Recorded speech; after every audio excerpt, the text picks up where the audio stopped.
같이 읽도록 하겠습니다. 시작. 당신들이 나를 이곳에 팔았다고 해서 근심하지 마소서, 한탄하지 마소서. 하나님이 생명을 구원하시려고 나를 당신들보다 먼저 보내셨나이다. 아멘. 제가 광고를 빠뜨려 가지고요. 성탄 축제 초청장이 저기 뒤에 있어요. 주보함에 있으니까 가져가셔가지고 이 봉투 안에 이제 들어 있습니다. 가져가지고 초청하실 분들한테 나눠주시면 좋겠고요. 이 시간에 우리 캄보디아 김정민 선교사님 저희들 목장에서 기도하고 계신 선교사님이 오셔서 너무 감사한 것 같아요.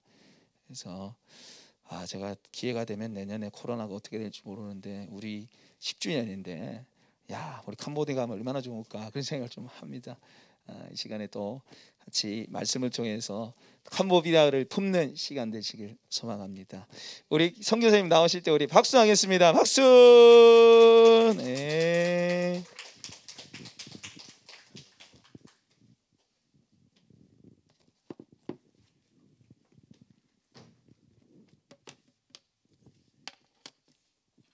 네, 마스크를 벗겠습니다. 네.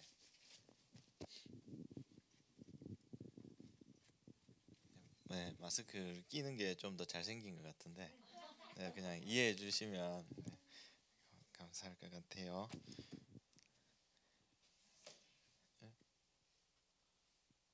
PPT가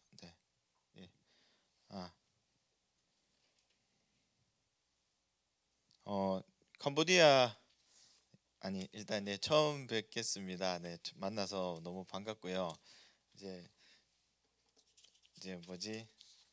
참 제가 이런데 오면 되게 부담스러운 소리를 하는데 이렇게 또 불러주셔가지고 오늘도 부담스러운 이야기들 많이 늘어놓고 갈 텐데 좀 죄송한 마음이 일단 앞섭니다. 뭔가 이제 여러분의 그 주머니를 털어가는 그런 느낌이라 가지고 네, 하여튼 그렇습니다. 네, 캄보디아에 혹시 한번 다녀가신 적이 있으신 분이 있는지 잘 모르겠네요. 캄보디아는 되게 좀 못 사는 나라죠. 저희 나라에 비하자면 1년 GDP가 2,000불이 2,000달러가 안 되고요. 그래서 한 달에 그 현지인들이 생활하는 그 월급이랄까요? 기본 소득이 한 20만 원 정도밖에 안 됩니다. 뭐 그래도 이제 다들 한국 분들은 그렇게 생각하시더라고요. 싸니까 뭐 잘 살지 않겠나 이렇게 생각하는데 세상에 싼 건 없더라고요. 네, 다들 이렇게 뭐 공장에서 손을 거쳐 나온 거는 가격이 비슷하고 그냥 이제 먹고 사는데 필요한 어떤 그 식재료 이런 것들만 그냥 이제 괜찮은 정도 그런 정도이다 보니까 되게 힘들게 사는 것을 많이 이제 보게 됩니다. 저는 지금 이제 캄보디아에 간 지 한 14년 정도 됐고요. 이제 26살에 제가 캄보디아를 갔습니다. 26살에 가다 보니까 아무것도 모르는 상태에서 이제 뭐 저는 평신도예요. 뭐 어떤 목회를 준비한다거나 말씀을 뭐 전문적으로 공부해서 사역지에 나간 게 아니라 정말 우연치 않은 계기로 이제 캄보디아를 가게 된 거라 가지고 여러 가지 일들을 몸으로 겪으면서 지금까지 이제 사역을 계속 해 나가고 있습니다. 지금은 갈 때는 혼자 몸으로 갔었는데 지금은 이제 결혼을 해갖고 이렇게 둘이 같이 이유미 선교사랑 저랑 사역을 하고 있고요. 이제 이래봬도 이유미 선교사가 저를 좋아서 네, 한참을 따라다녔다는 거. 네, 다들 이렇게 말씀하시면 안 믿으시더라고요. 그래서 이제 위안이 됩니다. 저희 아내는 또 아무도 안 믿어주니까 이제 자존심을 덜 상해하더라고요.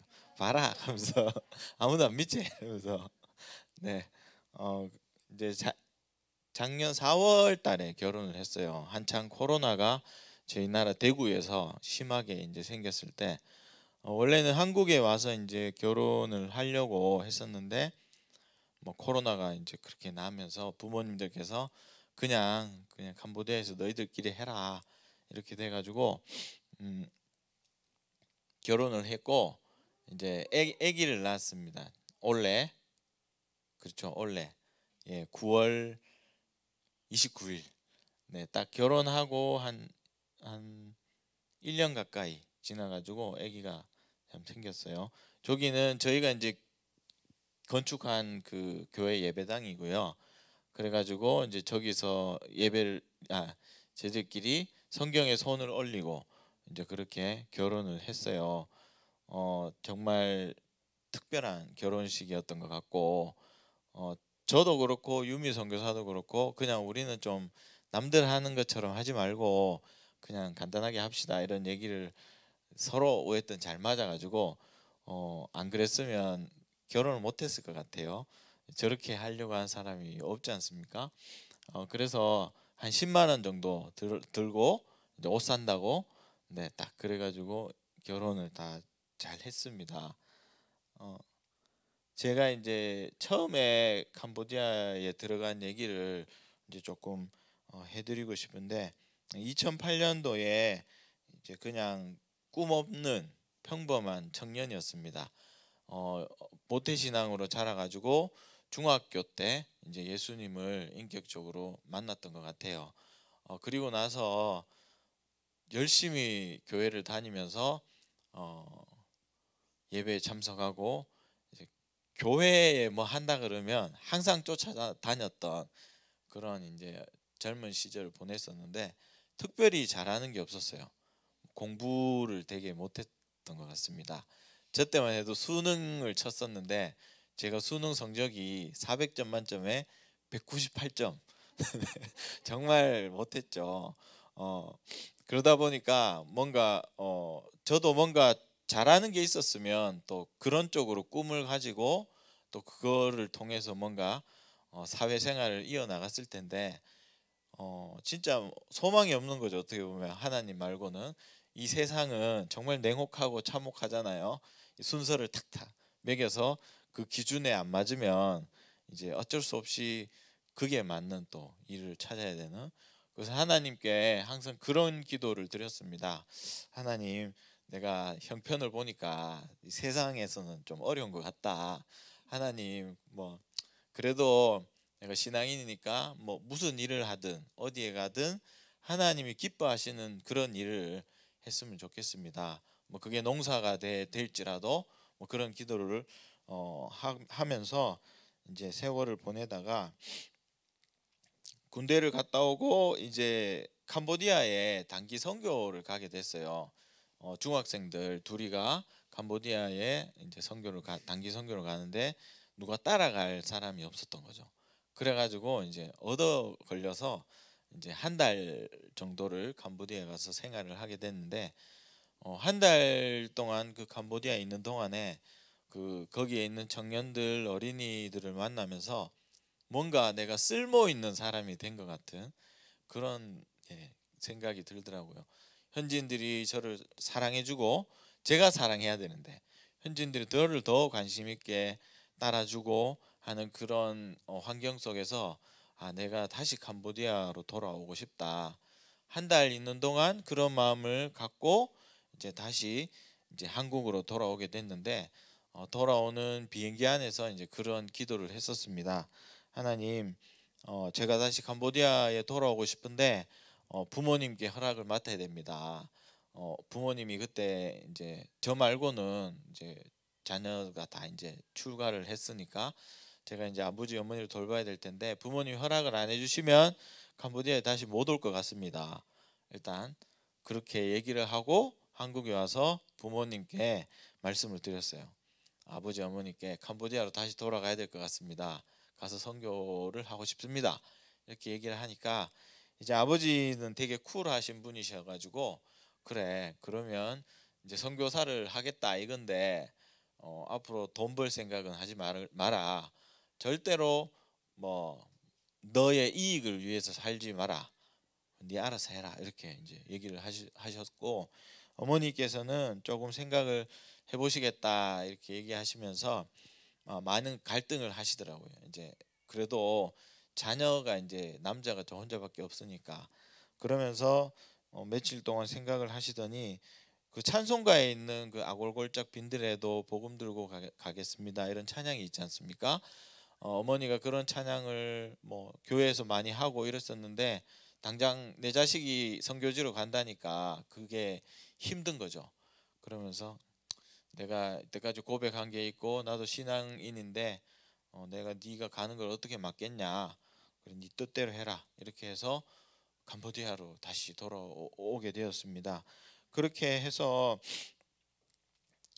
지금까지 한 14년 동안 삶을 지내면서 살았는데요. 그때 이제 처음에 말씀을 붙들었던 게 이제 저 말씀입니다. 너희는 먼저 그의 나라와 그의 의를 구하라. 그리하면 이 모든 것을 너희에게 더하시리라. 진짜 사람이 간사하다고 느낀 게 뭐냐 하면 하나님의 일을 하겠습니다라고 얘기를 해놓고 했으면서도 자, 이 말씀 정말 멋있는 말씀인데 그때 저의 그 중심은 어디 있었냐면 저 뒤에 있는 그리하면 여기에 있었던 거죠. 뭐 먼저 그 나라와 그 일을 구한다는 거는 약간 구실이었던 거고 그러면 이제 밑에 것을 다 더해 주신다고 했으니까 정말 극단적으로 하나님 이제 내가 시작을 합니다. 그의 나라와 그의 의를 구하러 캄보디아로 가는데 그 밑에 거를 안 더해 주시면 이제 좀 서로 어려워집니다. 관계가. 하나님이 나는 그럼 없는 걸로 알겠습니다. 너 이제부터 교회 안 다닐 테니까 정말 극단적으로 그렇게 생각했었어요. 왜냐하면 교회에 다닌다는 게 힘든 일이지 않습니까? 주일마다 와가지고 예배 드려야 되지. 또 교회 여러 가지 프로그램도 참석해야 되지. 하나님이 안 살아계시면 큰일 날 일이잖아요. 그래서 저는 저대로 확인을 받고 싶었던 거죠. 우리 뭐 사랑하면 자꾸 확인을 하고 오빠 사랑해 하고 막 물어보는 그런 것처럼 하나님 꼭 이대로 해주십시오. 안 그러면 네 나는 갑니다. 이런 생각을 했었는데 진짜로 하나님께서는 살아 계시니까 제가 아직까지도 이러고 있겠죠. 한 번도 하나님께서 저를 뭐 굶기시거나 뭐 헐벗게 하시거나 그렇게 하신 적이 없었어요. 14년 정도 캄보디아에 있는 동안에 처음에 뭐는 정말 뭐가 있겠습니까? 그냥 맨몸뚱이로 갔고 누군가 저를 이제 후원해 주신다거나 하는 그런 손길도 없었고 진짜 그냥 선교지에서 그냥 주는 밥 먹고 거기에 이제 오는 구호품들 옷 뭐 반바지 반팔티 이런 거 대충 걸쳐 입고 다니면서 거기서 지냈었는데 그게 그렇게 행복하더라고요. 즐겁고 그냥 거기 살아가는 게 야 이게 살아가는 거구나. 이게 인생이구나. 정말 재밌었어요. 막 저렇게 구덩이에 들어가가지고 땅을 파고 이래도 그게 너무 재밌어. 저 표정이 너무 좋잖아요. 네. 저게 2010년도에 제가 이제 교회를 처음 개척할 때 이제 어디든지 교회를 개척을 시작하면 우물부터 먼저 팝니다. 그때는 이제 장비가 없고 제가 돈도 없고 이래가지고 이제 파자 그냥 물이 필요하니까 그래서 이제 우물을 팠어요. 한 4m 정도 파면 물이 이제 조금씩 나오기 시작하거든요. 그 이제 두 명이서 아니면 세 명이서 이제 들어가서 한 30분 1시간 파고 또 바꾸고 이런 식으로 해가지고 한 일주일 정도를 파야 이제 저 정도를 팔 수가 있습니다. 엄청 더운 나라다 보니까 좁은 데서 오랫동안 뭘 할 수가 없거든요. 이제 저렇게 우물을 어디 가나 먼저 파게 되는데 이제 우물을 저렇게 파면서 들었던 생각이 그 아브라함과 이삭의 그 짧은 이야기. 뭐 아브라함이 이삭을 팠더니 이방인들이 와가지고 내놔라. 그럼 또 아브라함을 주고 이삭도 또 아버지 닮아서 똑같이 그렇게 하지 않습니까? 저희는 그게 그냥 뭐 내일이 아니니까 우리는 뭐 수돗물 트니까 물이 다 나오지 않습니까? 뭐 내일이 아니니까 그냥 막 그랬나 보다, 뭐 좀 힘들었겠다, 뭐 요 정도로 그냥 간단하게 지나가는데, 물이 없다는 것은 그쪽은 더 물이 없지 않습니까? 물이 없는데 그 물길이 난 거를 준다라는 건 정말로 우리가 지금 생각해 보면 내가 가지고 있는 생명 줄기를 그냥 넘겨준다라는 것과 마찬가지의 이야기면서, 그것이 또 한번 자기의 신앙을 하나님께 고백하는, 하나님, 땅에 있는 물길을 우리가 알 수가 없지만 내가 다시 파면 하나님께서 다시 그 물길을 열어줄 거라 믿습니다 하는 그 마음으로 그들에게 돌려주고, 자기는 다시 우물을 파고, 그러면 또 하나님이 항상 신실하게 응답을 하세요. 또 아브라함이 파는 그 자리에 물길을 열어주셔서 또 아브라함이 그것으로 인해서 곤란치 않도록 하나님께서 하셨던 것을 우리가 성경을 통해서 볼 수 있었던 것 같습니다.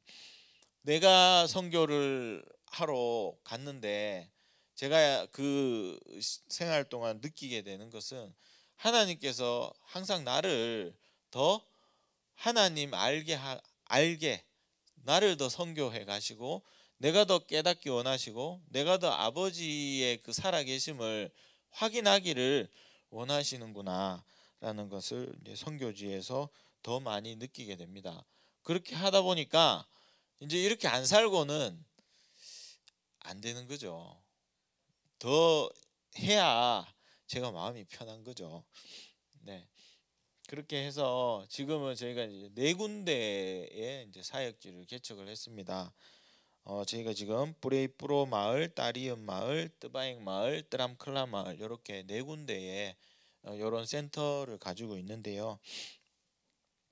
이제 저는 이제 시작부터 약간 시골에 제가 살았고, 그러다 보니까 시골 마을에 이제 사역을 계속을 하고 싶었었습니다. 그러다 보니까 이제 도시에서는, 수도에서는 한 3시간, 4시간 떨어진 거리, 그리고 제가 있는 곳에서 가장 가까운 도시가 한 30분 정도 거리에 있는 이제 시골에 살고 있고요. 이제 제가 이제 조기가 이제 처음 이제 개척했던 마을인데, 브레이프로라는 마을인데 2009년에 시작해 가지고 2017년까지 제가 저기서 사역을 하다가, 이제 후임 선교사님이 오시면서 저 사역지를 그 후임 선교사님한테 이제 다 맡겨주고 저는 또 다른 데로 개척을 해서 나갔습니다. 여기서 한 1년 반 정도 이제 전기 없는 곳에서 이제 생활을 했었어요. 전기가 정말 소중한 겁니다, 여러분. 그냥 불이 나오니까 당연하다고 생각하는데, 정말 전기가 안 나오면 해지면 자야 되고 아침에 해 뜨면 일어나야 되고, 그 시간에 맞춰서 그렇게 진짜 약간 원시화 되는 거죠. 뭐 냉장고가 없고 빨래를 못 돌리고 하니까 빨래도 다 손으로 빨아야 되고, 음식을 보관을 못 하니까 매번 이제 사서 음식을 먹어야 되는 거예요. 그러니까 아침 먹고 진짜 땡, 점심 먹고 땡, 저녁 먹고 땡이에요. 밥 먹다 보면 하루가 지나가요. 네, 정말 그런 삶이 되더라고요. 그래서 이제 생각했던 게 뭐냐 하면, 이제 시골 마을에 선교사님들이 들어오기가 참 힘들겠다 이런 생각을 하게 됐어요. 어쨌든 우리가 복음을 전하려면 선교사님들이 많이 오셔서 또 복음을 전해야 되는데, 이 시골 마을에 들어와 가지고 선교하기가 참 여의치가 않겠다. 저는 혼자 있으니까 그나마 들어와서 살 수 있는데, 가정이 있거나 아니면 애들이 있거나 하면 어떻게 살아요, 전기가 없는데. 그래가지고 이제 그 중에 극하는 동안에 이제 품었던 마음이, 내가 먼저 왔으니까 우리가 방금 전에 읽었던 그 말씀 있지 않습니까? 먼저 보낸 자의 의무를 다하자. 네, 괜히 그 말씀을 봐가지고 힘들었지 않습니까? 네, 그래가지고 이제 먼저 온 자로서 내가 먼저 하면 그걸 가지고 뭐 내가 먼저 왔으니까 너 내 밑에 다 꿇어 이런 게 아니라, 내가 먼저 와서 이렇게 해놓을 테니까 이제 앞으로 여기서 좀 편하게 지내십시오 하고 저는 또 딴 데로 가는 거예요. 네, 그렇게 하는 게 하나님께서 기뻐하시는 일이겠다라는 이제 생각을 하면서 사역을 하게 되었습니다. 그렇게 해서 이제 2017년까지 여기서 있다가 이제 저는 다음 사역지인 요 따리은 마을로 2016년에 이제 여기 부지를 구입하고 또 개척을 시작해가지고 지금까지 2021년까지 요 사역지에서 이제 거주하면서 이제 계속 사역을 하고 있습니다. 여기에 이제 지내는 동안에 저희 아내인 이제 유미 선교사가 들어와 가지고 이제 또 개척을 해야 되지 않습니까? 그때 당시에는 뭐 보자마자 너는 나의 반쪽이다 이런 생각이 없었거든요. 그냥 동력자. 그러다 보니까 이제 새로운 선교사님이 왔으니 또 한 군데를 개척해야 되겠구나 해서 이제 2018년도에 요 센터를 또 개척을 하게 된 거죠. 그래서 여기서 이유미 선교사가 한 1년에서 2년 정도 사역을 했었어요. 그러다가 이제 서로가 이 정도면 됐다. 같이 삽시다. 이렇게 돼 가지고 둘이 이제 합치게 된 거죠. 그러면서 이제 여기에는 지금 현지인 사역자가 이 자리를 이제 지키고 있습니다. 그리고 이제 한 군데가 더 있는데 제가 사진을 넣는 걸 깜빡을 했어요. 뜨람클라 마을이라고 또 이제 지금 같이 계신 부산에서 오신 고경남 선교사님이라는 분이 계시거든요. 그분이 오시면서 저희가 또 네 군데 4호째 마을에 사역지를 개척하게 되었습니다. 한 진짜 5년 6년 전만 해도 캄보디아의 시골 마을에 땅값이 되게 저렴했고 쌌었습니다. 그래가지고 제가 이제 이런 시골 마을에 이제 사역할 마음이 있다 보니까 미리 땅을 좀 사놓자 하면서 돈이 생기면 못 와가지고 요 마을에 뭐 한 필지 이 마을에 한 필지 이렇게 사놓았던 게 지금 다 교회가 세워지고 또 다 선교사님 그리고 이제 현지인 교육자들이 세워져 있습니다. 네, 그렇게 해가지고 저희가 이제 함께 사역하시는 분들이 이렇게 네 분 그리고 그리고 저희 아내 고경남 선교사님, 이제 석덕수 선교사님, 요 희읍 전도사님 그리고 끈 전도사님 이렇게 네 여섯 분이서 이제 같이 동역을 해서 이제 사역을 하고 있습니다. 네, 저희가 네, 그리고 이제 캄보디아에서 이제 저희가 이게 5가지 이렇게 사역을 크게 해서 하고 있는데요. 뭐 예배 드리고 하는 거는 당연히 하는 거니까 따로 넣지는 않았어요. 네, 첫 번째로 이제 우물 사역을 우물을 현지인들 가정에 파주고 있고, 두 번째는 이제 방과후 학교, 집 지어주기, 어린이 결연, 현지인 자립 이렇게 5가지를 이제 사역을 하고 있어요. 물 좀 먹겠습니다.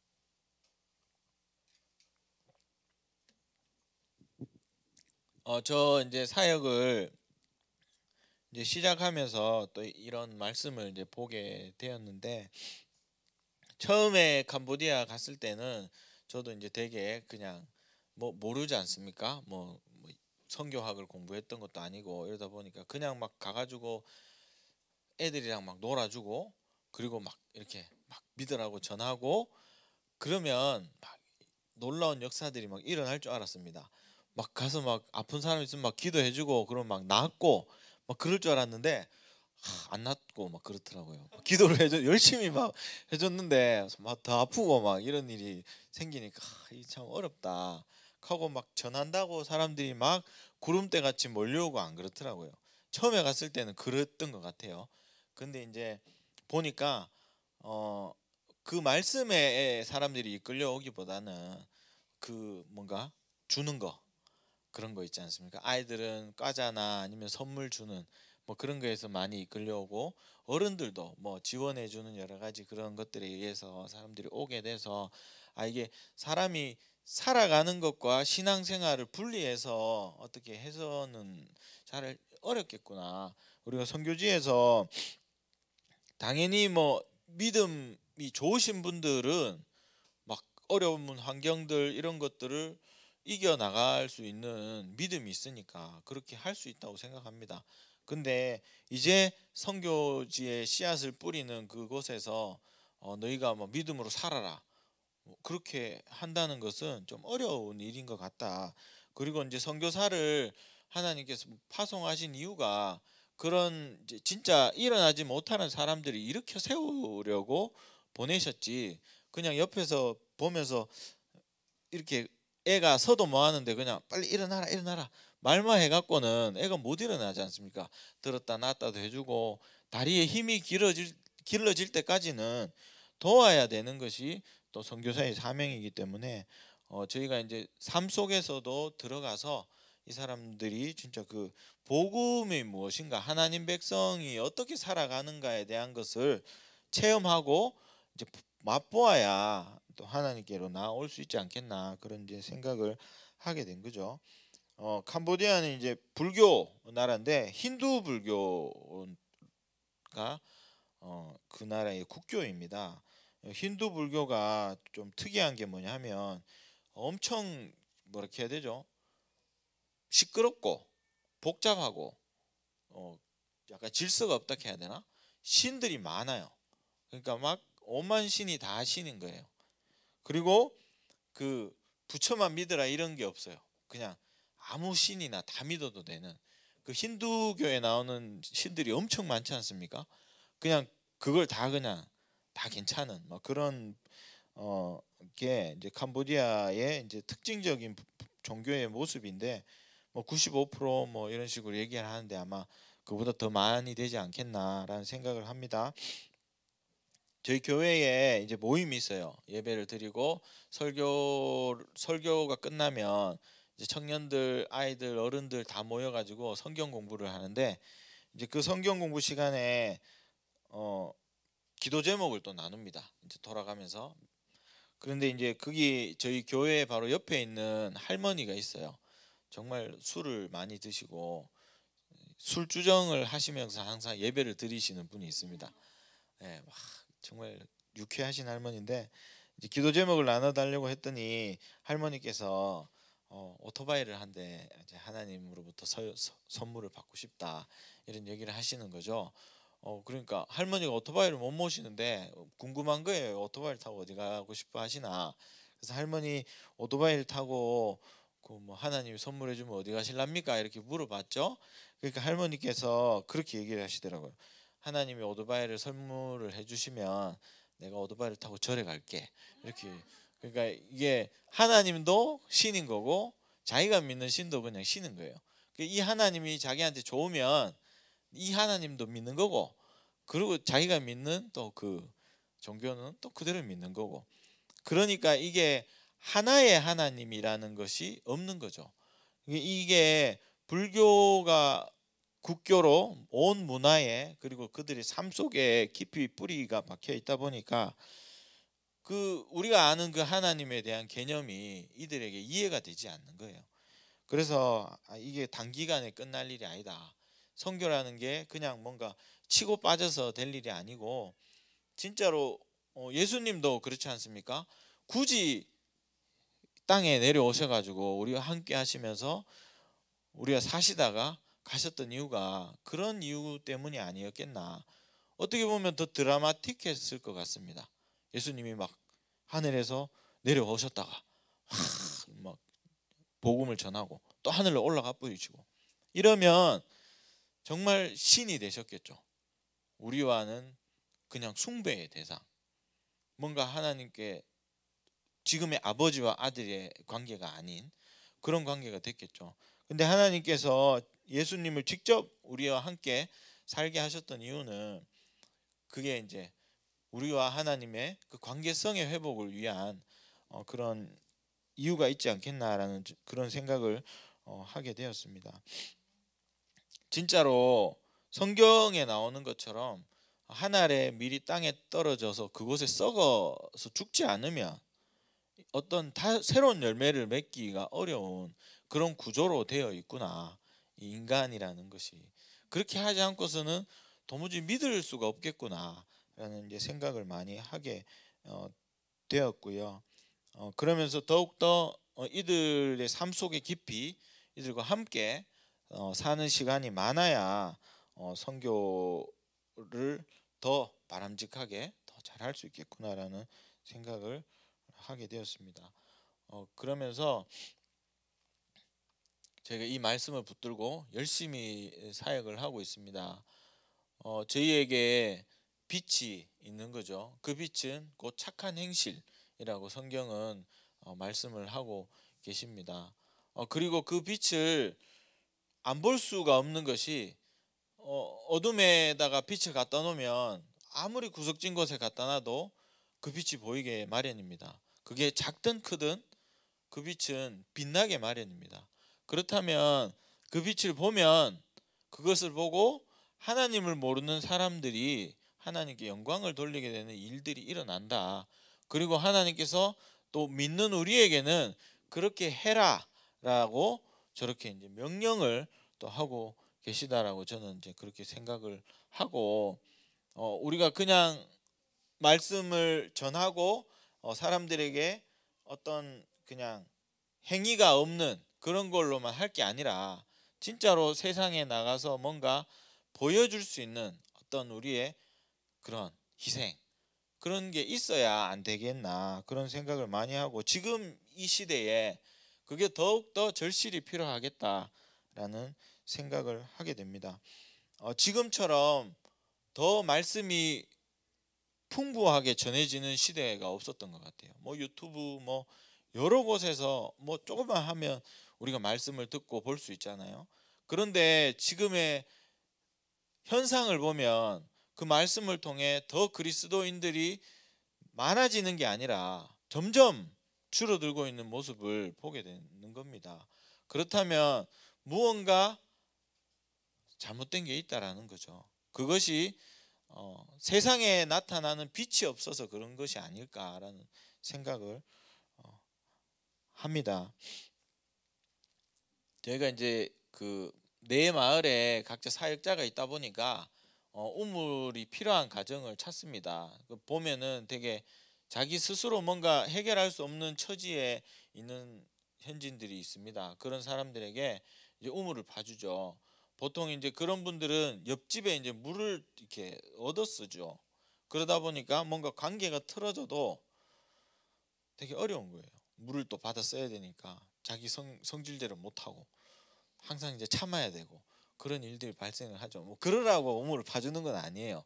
그냥 당연히 있어야 될 것, 당연히 사람으로서 누려야 될 것이 없기 때문에 이제 또 우물을 파주는데요. 이제 공동으로 해주지 않고 개인적으로 우물을 파줍니다. 공동으로 해줘 보니까 이게 아무에게도 책임이 없지 않습니까? 그러니까 이것도 고장 나니까 아무도 책임을 안 지고 그게 그냥 그게 되는 막 오염되는 그런 일들이 많이 생기더라고요. 그래가지고 개인의 집마다 우물을 파주고 있습니다. 2018년부터 그 전에도 계속 파왔지만 저희가 계수를 해보니까 2021년까지 한 40여 가정에 우물을 보급해 주었고요. 그리고 이제 저희가 어린이 이제 방과 후 학교를 계속 하고 있어요. 이 방과 후 학교는 이제 아이들이 학교를 안 갈 때 오전반, 오후반 이렇게 애들이 학교를 나눠서 가거든요. 그러다 보니까 비는 시간이 많습니다. 그럴 때 이제 저학년 위주로 이제 중학교만 올라가도 애들이 뭐 과외하고 이러다 보니까 못 오게 되더라고요. 그리고 저학년 위주로 뭐 산수, 캄보디아어, 한글, 영어 이렇게 가르치는데 이게 뭐 실질적으로 아이들의 공부에 막 크게 막 성적을 올리거나 그런 역할은 좀 미미한 것 같은데, 이제 여기서 오는 관계성을 통해서 저희가 아이들을 계속 케어해 줄 수 있는 쪽으로 방향을 잡고 있습니다. 아이들이 공부를 하다 보면 공부를 못하게 되는 경우가 많이 발생을 하거든요. 저희 나라처럼 이제 세월만 지나가면 졸업이 되는 그런 시스템이 아니라 시험을 쳐가지고 떨어지면 다음 학년을 못 가요. 그러다 보니까 6학년, 중학교 3학년, 고등학교 3학년 이때가 시험이 어렵거든요. 그렇게 하고 이제 중학교, 고등학교로 가면 갈수록 그 학교가 많이 없어요. 그러니까 저희가 있는 그 군에도 고등학교가 하나밖에 없습니다. 그러다 보니까 막 20km, 30km 떨어진 애들이 학교로 와야 되는. 근데 뭐 스쿨버스가 있는 것도 아니고 그러다 보니까 진학률이 굉장히 떨어집니다. 시험 때문에도 진학률이 떨어지고 하고 뭐 중3 때 뭐 시험 떨어지면 뭐 에라 뭔데 뭐 가지 말자 이렇게 애들이 그냥 다들 막 일하러 가버리고 이렇게 되는 거죠. 그러다 보니까 또 한 가지 문제는 뭐냐면 이제 선생님들이 봉급이 너무 작아요. 한 35만 원에서 40만 원 사이. 조금 이제 호봉찬 선생님이 그 정도예요. 그러다 보니까 이제 시험을 통과해야 된다는 거를 조금 이용을 해가지고 시험 문제에 나오는 것들은 선생님들이 직접 과외를 하세요. 그러니까 과외를 할 돈이 없는 애들은 과외를 못하고, 과외를 못하다 보니까 이제 시험을 통과를 못하게 되는 거죠. 그러니까 중3 때 통과를 못하면 이제 거기서 이제 끝. 고3 때 통과를 못하면 이제 거기서 그냥 끝이 되는 그런 일들이 일어나 가지고, 저희가 이제 요렇게 공부하는 애들 중에 연결이 되는 애들을 이제 장학금을 줘요. 그래 가지고 이제 한 달에 그 뭐 저희도 중요한 과목이 있잖아요. 국영수 이렇게 하면 한 과목에 한 10,000원 정도 하면 한 달 과외비가 나오거든요. 그렇게 해서 이제 결연되는 아이들을 이제 그 공부를 계속 끝마칠 수 있을 때까지 지원해 주기 위한 그 연결고리로 이제 방과후 학교를 계속 하고 있고, 뿌레프로 마을에서 요 방과후 학교를 통해서 지원받았던 학생 중에 한 명이 지금 대학교에 진학을 해서 대학교를 다니고 있고, 제가 여전히 그 대학생을 대학금 등록금을 지원해 주고 있어요. 그리고 요 대학생이 졸업을 할 때쯤에 한국의 대학원을 다닐 수 있는 그런 방향이 있는가 지금 찾아보고 있고, 마침 또 김천대학교에 요런 또 좋은 연결고리가 있어가지고 잘 될 것 같습니다. 한국에 올 수도 있지 않을까, 공부를 그런 생각을 합니다. 저 나라에서 뭔가 가난해서 어떻게 이렇게 탈피할 수 있는 방법이 교육 말고는 없겠더라고요. 가난한 사람은 계속 가난이 대물림되고 있거든요. 그래서 이 사역이 계속 유지될 수 있도록 노력을 하고 있고요. 이거는 이제 집 지어주기 사역인데, 이제 마을을 다니다 보면 진짜 저런 집 같지도 않은 집에서 사시는 분이 있습니다. 저런 분들을 저희가 이제 눈여겨 보았다가 1년에 뭐 2가정 아니면 3가정 이렇게 약간 기획을 하고 모금을 받아서 이제 집을 지어줘요. 이게 이제 함석집인데 물론 더운 나라에 함석집을 지어놓으니까 뜨겁습니다. 그렇지만 이제 재정에 대한 그런 부담감, 그리고 또 뭐 저희가 뭐 그렇다고 대거를 지어줄 수는 또 없고, 그러다 보니까 그냥 현지인들이 가장 좋아하는 이제 거기서 많이 쓰이는 것들을 저희가 이제 위주로 해주는데, 저 함석집을 원하세요, 현지인들이. 그리고 저게 많이 쓰이고 있고 현지에도 실제로 낮에는 좀 더운데 밤이 되면 또 금방 식는 그런 또 이점은 또 있더라고요. 그래가지고 저렇게 이제 집을 계속 보급해주고 있고, 뼈대가 또 괜찮은 집들은 제가 이제 보수를 해주는 방법으로 그렇게 해서 계속 해가고 있고, 또 이런 애들이 또 결연으로 또 연결되는 그런 가정에 다 연결이 돼 있습니다, 사역이. 지금 저희가 그래가지고 이제 1대1 결연을 하는 아동이 24명 정도 되고요. 그래 이제 어린 아이들, 큰 아이들 나눠 가지고, 좀 어린 아이들은 그 장학금이 이제 그 아이들의 교육 수준에 맞춰서 있고, 좀 큰 아이들은 또 그 수준에 맞춰 가지고 총 4개 마을에 24명의 아이들에게 뭐 생필품, 학용품, 장학금 이런 거 지원을 계속 해주고 있습니다. 그리고 마지막으로 이제 저희 현지인 자립을 위한 사역을 하고 있는데, 저희가 이제 사역을 계속 몇 년을 해오다 보니까 젊은 청년이 되다 보니까 어린 아이들이 결국엔 일자리를 찾아가야 되지 않습니까? 이게 우리 생활과 신앙이 결국에는 이렇게 붙어 있는데, 우리가 막 그냥 너희들 그냥 하나님만 믿고 막 살아라 이렇게 하는 것도 참 어려운 일이더라고요. 그리고 그렇게 얘기를 해도 그걸 이제 정말 믿음으로 뚫고 나가는 아이들이 잘 없고요. 결국에는 직장 생활로 가가지고 또 그 불교 문화권 안에서 생활을 하다 보면 또 자연스럽게 그 생활로 돌아가게 되는 그런 일들이 많이 일어나가지고 제가 이제 자립할 수 있는 구조를 좀 만들어 보자라는 생각을 해서 이제 제가 있는 사역지에서는 조금 떨어져 있는 좀 산 쪽에다가 이제 땅을 좀 사서 그 안에 있는 주민들에게 그 농사를 지을 수 있도록 이제 월급을 드리고 그리고 이제 소도 좀 사드리고 그렇게 해가지고 지금 사역을 하고 있는데 처음에 이제 캐시넛을 합니다. 캐시넛을 해가지고 지금 4년째 됐는데 내년에는 소득이 조금 나올 것 같고요. 그리고 이제 소도 한 5마리를 사가지고 드렸는데 소가 지금은 15마리가 됐습니다. 또 놓는 소마다 다 암소를 낳다 보니까 이게 불어나는 속도가 엄청 좀 빨랐던 것 같아요. 내년이면 30마리 가까이 되지 않겠나 이런 생각을 하는데 다 암소를 낳았으면 좋겠다 이런 생각을 하는 거죠. 이것도 정말 하나님의 은혜가 아닌가. 이게 암소만 이게 계속 낳기가 쉽지 않지 않습니까? 한 마리도 숫송아지를 안 낳아서 지금 그렇게 배가에 배가를 하고 있습니다. 그래서 처음에는 이제 여기에 저희가 이제 선정해 있는 가정이 이제 만나가지고 뭐 좀 농장을 좀 해주고 소도 좀 키워줬으면 좋겠다 이러니까 이상하게 생각하는 거죠. 외국인이 찾아와가지고는 뭐 자기한테 일자리도 주고 뭐 소도 주고 하니까 그러니까 막 처음에는 이용을 많이 하더라고요. 막 전화 와가지고 뭐죠? 좀 필요한데 돈을 좀 보내라. 제가 돈을 그냥 보내줍니다. 그러면 그걸 가지고 자기 살림에 좀 이렇게 보태 쓰시더라고요. 근데 이제 그러면서도 계속 속아주고 그리고 이제 비전을 같이 나눴죠. 나는 이런 일을 할 거고 앞으로 이렇게 해줄 거고 네가 이런 식으로 자립을 했으면 좋겠다. 그렇게 하다 보니까 이제는 이제 둘도 없는 사이가 되더라고요.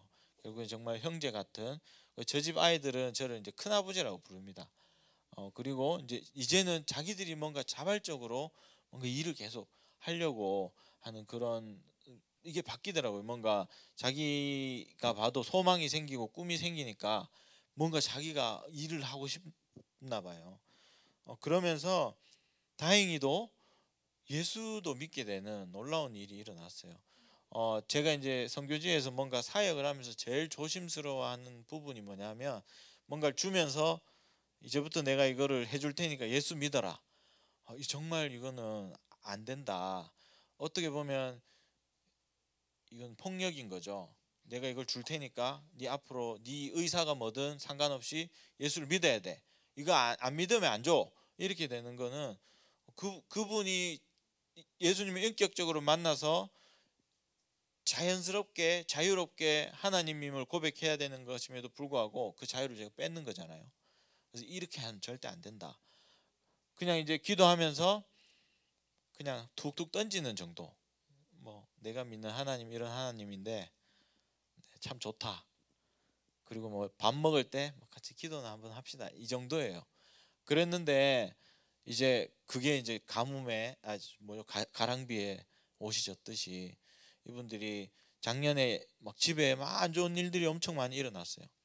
그러다 보니까 자기가 믿는 신이 이제 못마땅한 거죠. 그 나라에 자기가 믿는 신.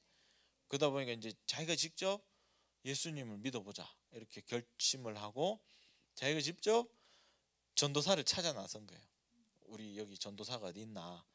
그래서 제가 하루는 농장에 갔는데 자기들이 저한테 와가지고 이제부터 예수 믿는다 이러더라고요. 하나님이 당신의 자녀를 직접 찾으시는구나 확신이 생겼습니다. 우리가 막 입으로 막 크게 막 전하지 않아도 우리가 정말 빗된 자세로 살아간다면 하나님은 그 백성을 찾으시기 때문에 돌아오게 하시는구나 이런 생각을 했고 확신을 하게 되었습니다. 네, 저희 이제 기도 제목인데요. 거기가 날씨가 덥습니다. 열대 지방이다 보니까 막 후덥지근하고 이런데 그 안에서 이제 건강하게 사역을 잘 유지할 수 있도록 그렇게 기도해 주시고, 또 이제 저희가 6명의 이제 동역자들이 있는데, 이게 그 동역자들 간에 뭔가 이렇게 불화가 분명히 한 번씩 있거든요. 그럴 때마다 그것들을 잘 지혜롭게 이겨 나갈 수 있도록 항상 그 불화의 중심에는 가장 먼저 온 자가 있습니다. 제가 가장 더 이렇게 이해하고 더 그걸 해야 되는 거죠. 내려놓고 해야 되는데 제가 막 꽁하에 있다가 막 뭐라 하고 이러니까 문제가 생기더라고요. 그런 일들이 일어나지 않을 수 있도록 저를 위해 많이 기도해 주셨으면 좋겠고, 또 항상 그런 지혜를, 사역에 필요한 지혜들을 하나님께서 주셨으면 좋겠다, 그런 생각을 많이 합니다.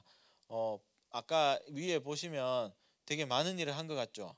막 건물도 짓고 사역지에 뭐 여러 가지 일들을 하는데, 제가 이제 그 아이를 이제 아내가 출산하려고 하다 보니까 한국에 들어오게 됐어요. 한 3년 만에 들어온 겁니다. 그리고 나서 이제 스스로를 이제 돌아보니까 여기 이제 와서 만나시는 분들과 대화를 하면서 하나님께서 자꾸 그런 이야기들을 듣게 하시더라고요. 내가 너무 스스로 높아져 있었구나. 내가 뭔가 하나님과 나 사이에 어떤 나의 위치, 이제 14년 차에 막 개척 몇 개 했고 막 사역지 막 이만큼 있고, 그거를 계속 이제 뭔가 내세우면서 하나님과 건강한 관계가 아니었겠구나 하는 생각을 많이 하게 되었습니다. 계속 들리는 얘기가 우리가 자녀잖아, 우리가 하나님의 자녀잖아, 하나님의 자녀, 이 얘기를 많이 듣게 하셨어요. 하나님은 정말 그 사이에 뭐도 원하시지 않는구나. 고용인과 피고용인의 모습이 아닌 거죠. 자녀와 아버지의 모습으로 있기를 바라는 거예요. 내가 선교사로 고용된 게 아닌 거죠. 그냥 네 아들인 거야. 하나님께서 계속 그 얘기를 여러분들을 통해서 이제 들려주셨고, 저도 이제 내 자식을 낳다 보니까 그게 어떤 느낌이겠구나라는 걸 더 많이 이제 깨닫게 되는 것 같습니다. 이제 요셉의 삶을 아까 우리가 본문을 읽었는데 이제 잠깐 돌아보자면, 요셉도 처음에 그런 착각을 좀 한 것 같아요.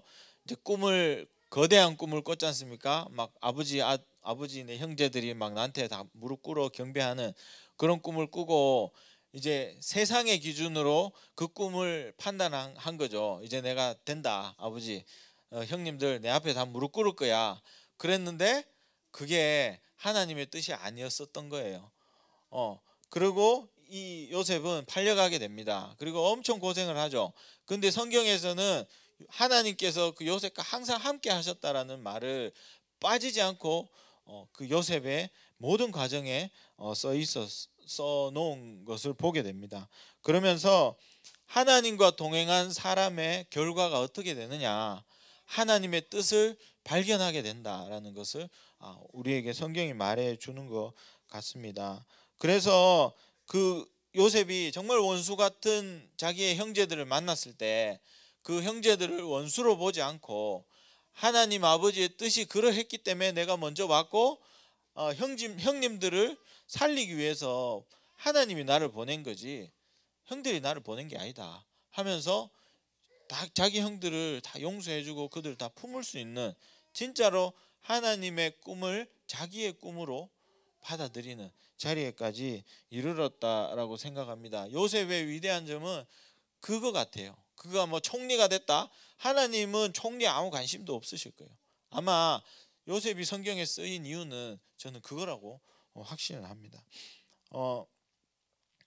이제 우리가 세상이 보기는 좀 이상한 사람들이지 않습니까? 주일마다 모여가지고 막 이렇게 하고 또 막 세상이 모르는 여러 가지 단어들을 막 써가면서 하나님을 찬양하고 정말 그 미친 사람처럼 보일 거예요.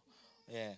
그러면서 제가 이제 지난주에 차를 타고 가면서 생각했던 게 광인이라는 겁니다. 광인, 미친 사람.